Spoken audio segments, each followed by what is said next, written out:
At ngayon gagawa tayo ng 2D photo tile glittery finished Sentra board.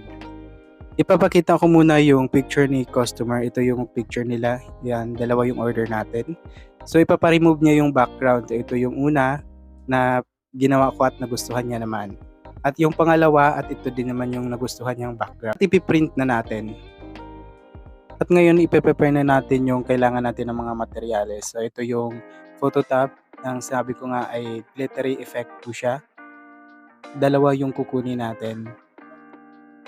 At ipipeel off natin yung backing ng ating phototop ng mga 1 to 2 cm lang. So wag nyo siyang idiretso. 1 to 2 cm lang at i-fold nyo siya ng ganyan. At ididikit na natin sa ating photo sticker. Ayan. So make sure na pantay ang bawat dulo. Ayan.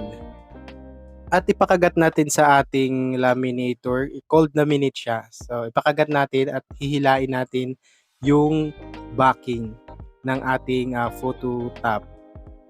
Sa umaga or sa maliwanag, hindi masyadong visible yung glitter effect ng ating ginagamit na photo top.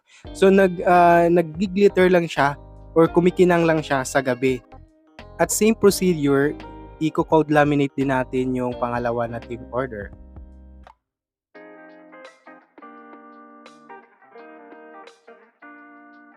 At ito na ang ating pangalawang order. Yan. At kukuha tayo ng Sentra board A4 size kasi A4 yung ating order. So pupunasan natin ng mabuti back and front, back to back para malinis, matanggal natin yung mga alikabok para dumikit yung ating sticker. At lagi nating sisilipin na kung pantay ang ating sticker sa ating Sentra board. So gumamit ako ng basahan na tuyo lang. Yan. Wala kasi akong squeegee. So, mas maganda yung squeegee. So, basahan lang sa akin. So, DIY muna tayo ngayon.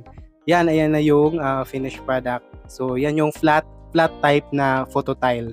Yan. At yung isa naman nating order, yung pangalawa nating order, gagawin naman natin. So, i-fold muna natin ng 1 to 2 inches yung dulo ng ating photo paper. At same procedure, basahan ulit at ating tatanggalin yung backing ng ating photo sticker. At pagkatapos tatanggalin natin yung puti sa gilid ng ating photo tile. Since hindi po borderless ang ating printer, ito yung ginagawa ko. So kung borderless yung printer nyo, much better para hindi na kayo magtanggal-tanggal niyan at saka full print na siya. So ginagawa kong yan, tinatanggal ko siya para maganda tingnan at parang borderless na din yung ginagamit mo na printer. Yan, tatanggalan natin lahat ng puti sa gilid. Gumamit kayo ng ruler or di kaya yung metal ruler. Yung gamit ko ay plastic lang, so mas maganda yata yung metal para mas matibay. At yung una kasi yung ginagamit ko yung wooden roller yung kahoy. Kaso nga lang na natatamaan yung ruler kaya tumatabingi yung photo tile. Kaya mas maganda talaga pag metal ruler, hindi kaya plastic na makapal na ruler. Ayan yung sidings na ating gagawin. So 1 inch yung sidings para sa ating photo tile para maging 2D siya tingnan.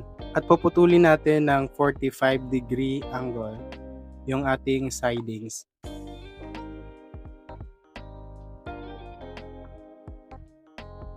So ganyan siya guys para matibay yung ating sidings talaga. At oily glue ang ginamit ko na pangdikit. At dikitan natin ng konti yung pinakadulo, konti lang. Kasi mabilis siyang matuyo, kaya konti-konti lang. At yung gitna naman, lagyan natin ng konti at saka yung kabilang dulo. Actually, marami ding nag-order sa akin na ganito klaseng photo tile, Sentra board na 2D at saka yung flat type. Hindi ko lang masyadong minamarket gawa ng medyo matrabaho talaga. Yung mga nagpapagawa sa akin, yung mga kakilala lang namin at saka kakilala ng partner ko. At ikakabit na natin ang last part ng ating siding. Yan yung pinakabuuan. At didikitan natin ng oily glue yung pinakagilid para talagang matibay yung ating 2D photo tile. Ayan. Ang gamit ko na oily glue ay yung tree frog. Maganda kasi siyang gamitin kasi mabilis siyang matuyo. Hindi kagaya nung ibang pandikit na matagal matuyo. So pag ganun, may tendency na tatabingi yung pinagdikitan mo. Kaya mas prefer ko talaga yung oily glue ng tree frog.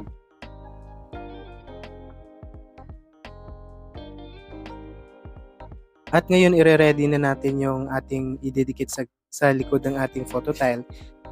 Yang may butas, yan yung gagawin nating sabitan ng ating photo tile. So para ready to sabit na siya. At saka yung isang triangle naman, ayan yung sa gilid para mas matibay yung ating photo tile. At ayan, almost finished na ang ating project. So, ngayon, lalagyan natin ng double-sided adhesive yung apat na gilid ng ating photo tile. Yan, para in case na yung customer natin ayaw nilang butasan yung pader nila, wala silang masabitan, hindi nilang ididikit diretso. At lastly, didikit na natin yung ating sticker ng ating printing shop. Para in case mag-order sila ulit, tawag lang sila. Thank you!